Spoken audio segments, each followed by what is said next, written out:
ஆண்டிப்பட்டி அருகே நடைபெற்ற கபடி, கைப்பந்து, கால்பந்து போட்டிகளில் வெற்றி பெற்ற அணிகளுக்கு கல்லூரி நிர்வாகம் சார்பில் பாராட்டு தெரிவிக்கப்பட்டது. தேனி மாவட்டம் ஆண்டிப்பட்டி அருகே பாரத் நிகேதன் தனியார் பொறியியல் கல்லூரியில் பள்ளி மாணவர்களுக்கு இடையேயான மாநில அளவிலான கபடி, கைப்பந்து, கால்பந்து போட்டிகள் விறுவிறுப்பாக நடைபெற்றன.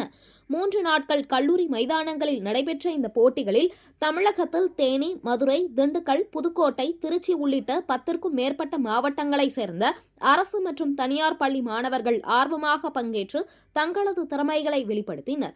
போட்டிகள் அனைத்தும் நாக் அவுட் சுற்று அடிப்படையில் நடைபெற்றன. 3 நாட்கள் நடைபெற்ற போட்டியின் முடிவில் கபடி போட்டியில் முதல் இடத்தை KN பட்டி அரசு மேல்நிலைப் பள்ளி அணியும், 2ஆம் இடத்தை நாகமலை புதுக்கோட்டை ஜெயராஜ் பள்ளி அணியும் பெற்றன. இதேபோல் கைப்பந்து போட்டியில் முதல் இடத்தை கம்பம் CBU பள்ளி அணியும், 2ஆம் இடத்தை வடுகப்பட்டி அரசு மேல்நிலைப் பள்ளி அணியும் பெற்றன.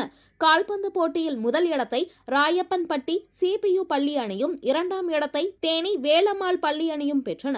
வெற்றி பெற்று முதல் 2 இடங்களை பிடித்த அணிகளுக்கு பதக்கங்களும், கேடயங்களும், சான்றிதழ்களும் வழங்கப்பட்டு கல்லூரி நிர்வாகம் சார்பில் பாராட்டு தெரிவிக்கப்பட்டது.